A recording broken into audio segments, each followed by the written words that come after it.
Okay, so this is a video for the Orange County Sites Math 1 class. So to start off with, you should have picked up a green piece of paper from my class. If you did not, then you can find it if we go to the Canvas page and we go to Math 1 course documents and we click on Math 1 documents. Okay, it's in here. It is the 2-7 foldable. Right here, 2-7 foldable.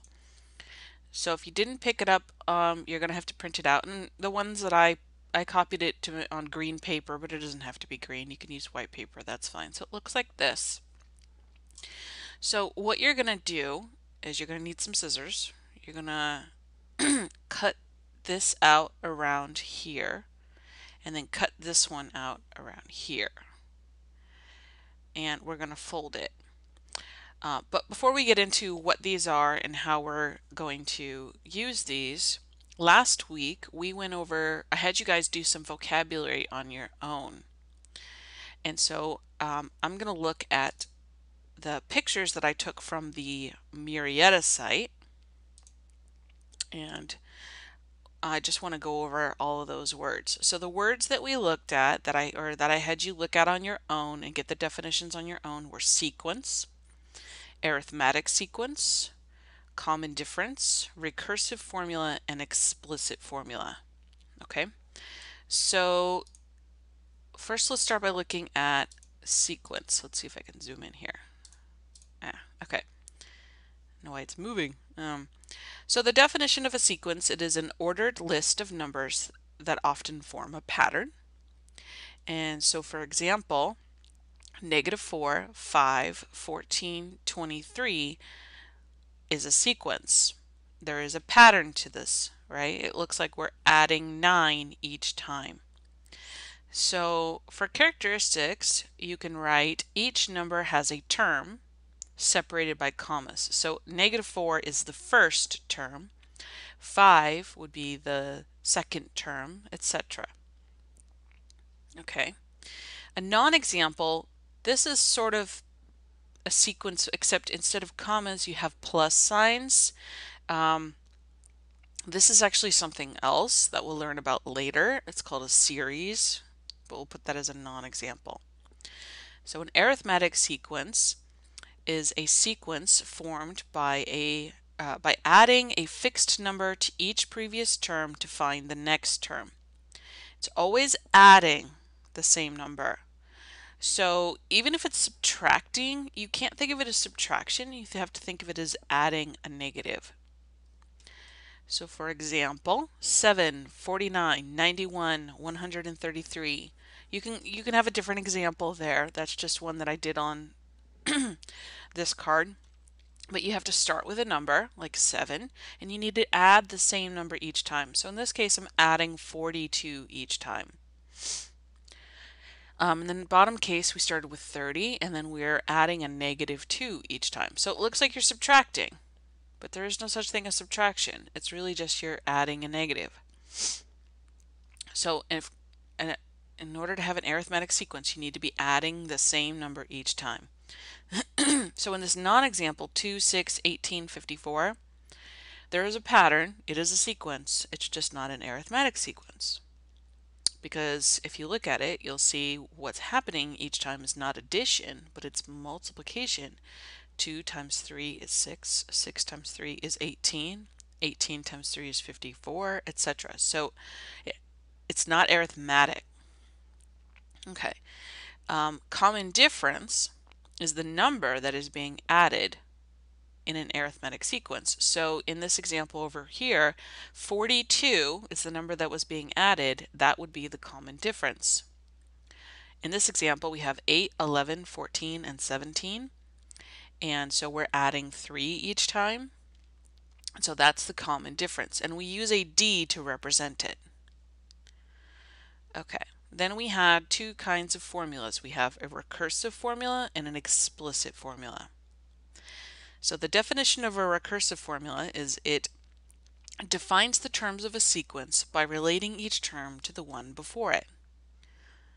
Okay, so let's talk about notation just for a second. Now, you don't have to write this down anywhere. Let me just open up something I can write in. Let's do... Okay, so let's talk about the notation of these sequences. If you see A of n, this is like function notation that we talked about in section 2.6. What this means the nth term. So if the n, so let's just make up a sequence here. Let's say we have 13, 17, 21, 25, etc. So what we have here is this is an arithmetic sequence because we are adding 4 to get from one term to the next, right? We're adding 4, adding 4, adding 4, etc. Okay, but when we're talking about the terms, 13 is the first term, right? So each term has an order, and so it has a term number, and that's what we use to represent n. N is the term number, not the term, but the order. Think of it like where it is. So here, this is the first term, n equals 1. 17 is the second term, n would be equal to 2. 21 is the third term, equals 3, etc. So we could say that 17 is the second term, right? So we would say A2 equals 17. So what we're saying here is the second term, the equal would be is 17. So the nth term is like a general way of saying whatever term we're talking about. So the nth term. We're talking about all the terms. Okay, some other notation then we have a n minus 1. Okay, so if we subtract 1 from n, then what we're saying is the term before the nth term. Nth term. That's what that means. So we're going to fill this all out on that foldable. You'll see that. I just want to introduce it to you first before we get to that. So for example, if I'm talking about if the nth term is, let's say we're talking about the fifth term. The fifth term of this would be 29 because we add 4, so this is n5. So the fifth term is 29. The n minus 1, so that's n right there. N minus 1 would be 5 minus 1. That would be the fourth term, which is 25. So 25 is the term before the nth term. Okay. All right, and another really important thing is understanding the A1. A1 means the first term, and we use that a lot. Okay. All right, so let's go back to recursive formula. So a recursive formula is always going to have something about a previous term involved. So you see this an minus 1, that is the previous term. And what we're saying here is the rule is you add 3 to the previous term. This is the previous term. But we also have to give you something to start with, and so you're always going to be given a first term. So that's why they have a first term here. So the first term must be included. Okay, so an explicit formula is different. An explicit formula is you just have to plug in the term number. So it is a formula that expresses the nth term of a sequence in terms of n. So There's no previous term in an explicit formula. You just need to plug in n. So this one here says an equals n squared. So let's play with that one for a little bit. Show you what I mean here. Let's see. So this is an explicit formula.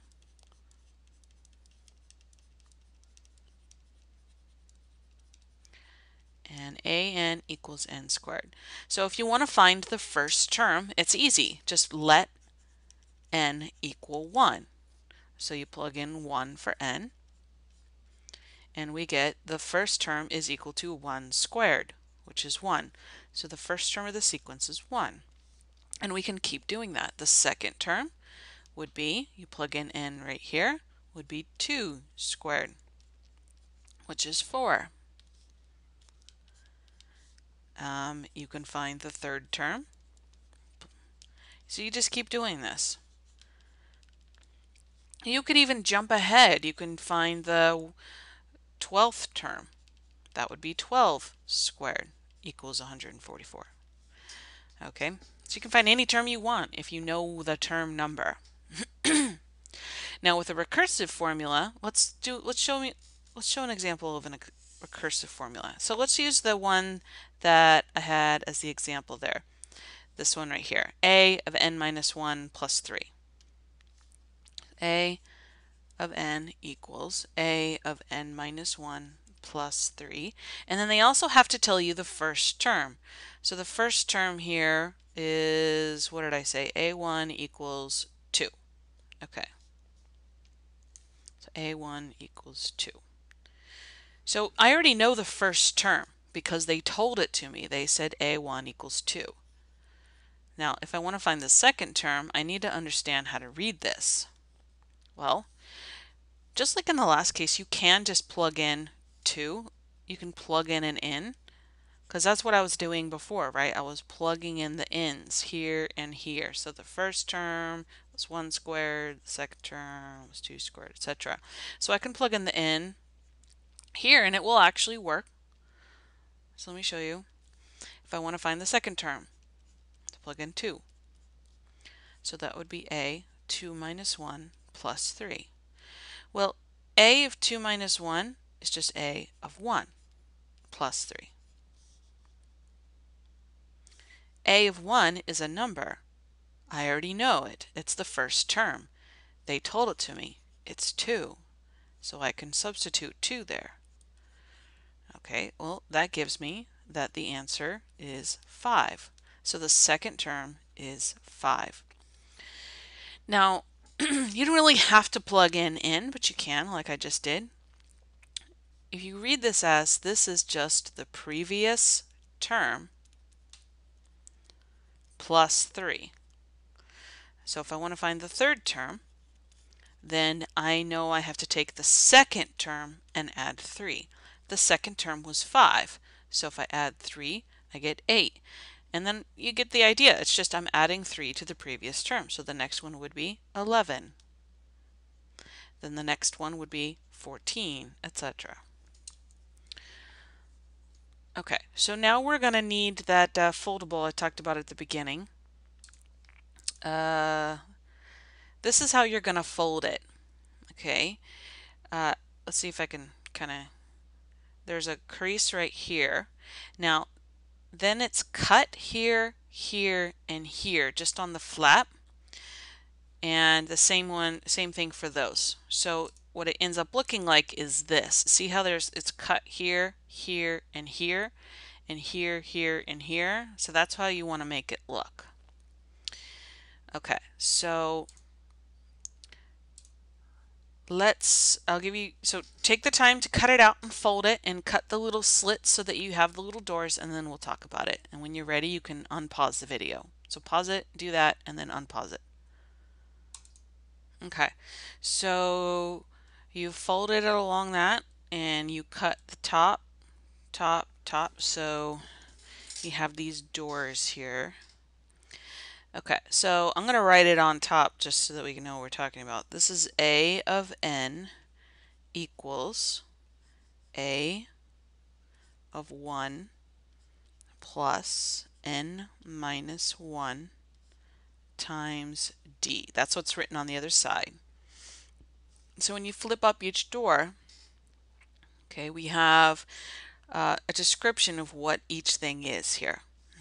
So the first thing is an. We know that to be the nth term. Okay, this is the output. If you think of it like a function, if you plug in n, you get out the nth term. A1 is the first term, and then we add to that n minus 1, so that's the term number, minus 1, and then we multiply it times d. d is the common difference. This, you can write this somewhere on it. You can write on the back or on the front somewhere, but this is the explicit formula.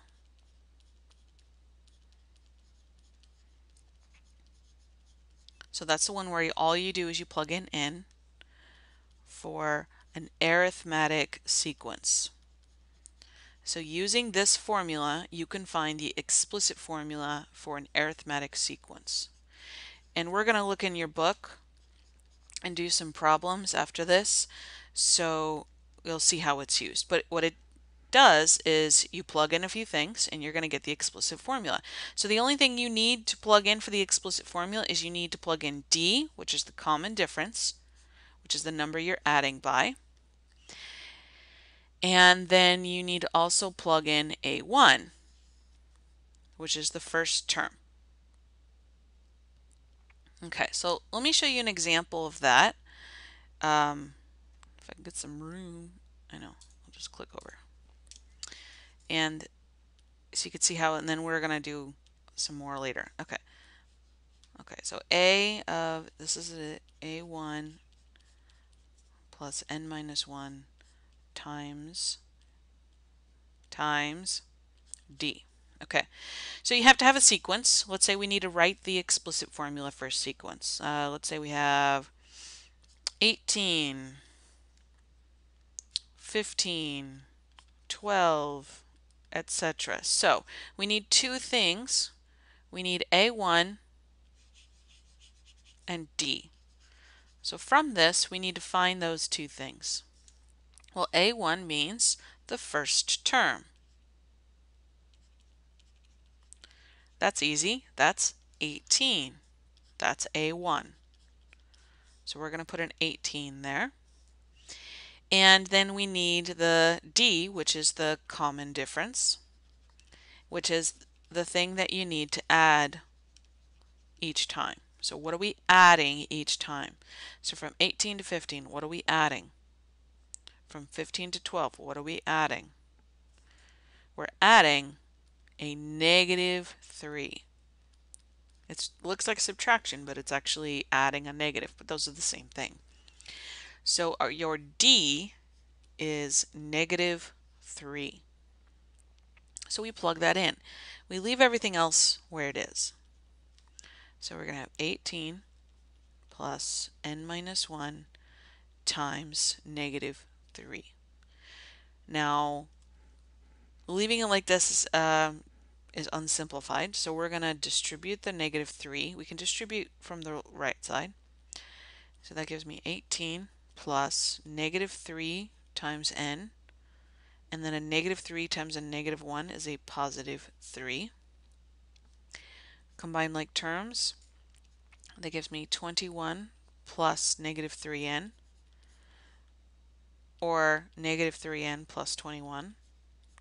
So there's your formula. A of n equals negative 3n plus 21. So then what you can do with this is you can find any term. Let's say you need to find the sixth term. Then that means plug in 6. So this is an explicit formula because you don't need the previous term. You're just plugging it in. So negative 18 plus 21, that's going to leave me with 3. So this is the first, second, third, fourth, fifth, and sixth. I know what the sixth term is. That's a6, which is 3. And we can even verify that by, if we keep going, that's going to be 9. Then add -3, that's going to be 6. And then add -3, and it works. Okay, so let's look at the other formula. The other formula was the one that is the recursive formula.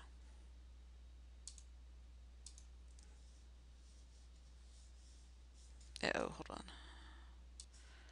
Okay, so this is, oops, a of n equals, this is what's written on the other side, a of n minus 1 plus d, and then there's a semicolon, and then a1 equals, and a blank. That's just a number. So this is the recursive formula. This is the formula where you are telling the person who's looking at the formula what you're doing to the previous term. Okay, so this is function notation, so this is not multiplication. This means the nth term of the sequence. Again, this is the term, the previous term before the nth term, so that we subtract 1 from the n. And then what we're doing in an arithmetic sequence, I should write that, this is a recursive formula of an arithmetic sequence. Okay, is we're adding d to the previous term, which is your common difference.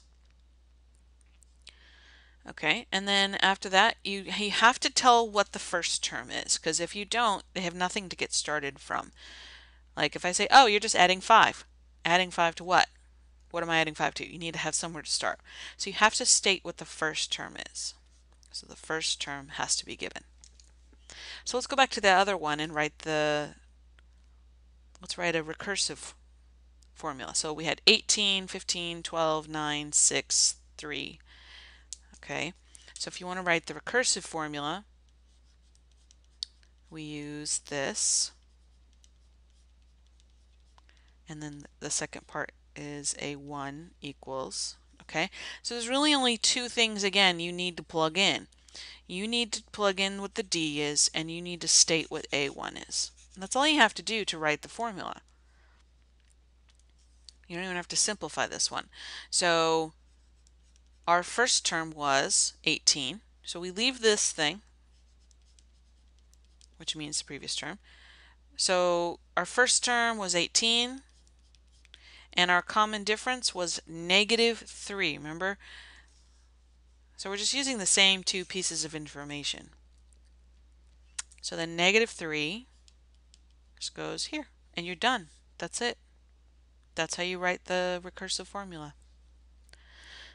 So let's go ahead and look at a couple more from your book. So if you need to pause it and get your book, go ahead and do that. Okay, I'm just going to look at one more example, and we're looking at page 149. And we're looking at problem 3. And there's 3 examples here. Let's make this a little bigger. Can I make this picture a little bigger? Yeah, okay. So it says write a recursive formula for each arithmetic sequence, and then what is the 9th term of each sequence? Okay, so this is arithmetic. You could see we're adding 6, adding 6, adding 6. So we're adding the same number each time, so it's arithmetic. So they want the recursive formula. So look at the ones that we have. One of them is explicit, one of them is recursive. The recursive formula is this one. It's an equals an minus 1 plus d, and then a1 equals a number. Okay, so we need to figure out two things. We need to figure out what is d, that's because that goes there, and we need to figure out what the a1 is. Well, I already know what d is. It's the number you're adding by each time, so it's 6. So that goes there. And a1 is 3. It's the first term. Okay, so now they want us to find the 9th term of the sequence. You can use the formula by understanding that you're adding 6 to the previous term. In order to use the formula to find the 9th term, you need to know the 8th term, right? If we plug in 9,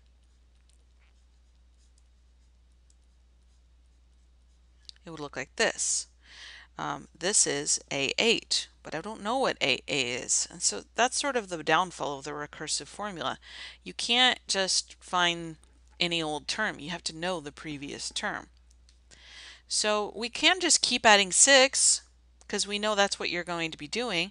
So if you add, so this is the first, second, third, fourth. So let's continue it. So then after 21, you add 6, you're going to get 27. Add 6, you're going to get 33. So this is the 4th term. This is A5. This is A6. Let's keep going. Add 6, you're going to get 39. Add 6, you're going to get 45. What is that? 7, 8. One more. Add 6, you're going to get 51. So A9 is 51. Okay, now the other thing that we were going to do in class, which I'm going to need you to do on your own, is you're going to do a review. Okay, in the back of the chapter of this book. So if you look at on page 161, there is the chapter 2 review. Okay, so we were going to do this in class, but I'm not going to do it in the video because it's just something that you're going to do. You're going to choose one problem from every section, your choice. So right here you see it says 2-1. You're going to do, there's only 2 options. Pick one of those questions. So you're going to need a piece of paper, preferably graph paper if you have it, but if you don't, you could just use regular paper. So you're choosing one question from each section. So one from 2-1, one from 2-2, and then let's go to the next page. One from 2-3, one from 2-4, one from 2-5 and 2-6, and one from 2-7. So each of these sections has a quick review that you want to read to kind of help you out so that you can do that question. Okay? All right, so it's only 7 questions. And then we'll go over the answers to all these on Thursday. So it shouldn't take you more than maybe 20 minutes on top of watching this video. All right? If you have any questions, just email me. And that's it, and I'll see you guys on Thursday.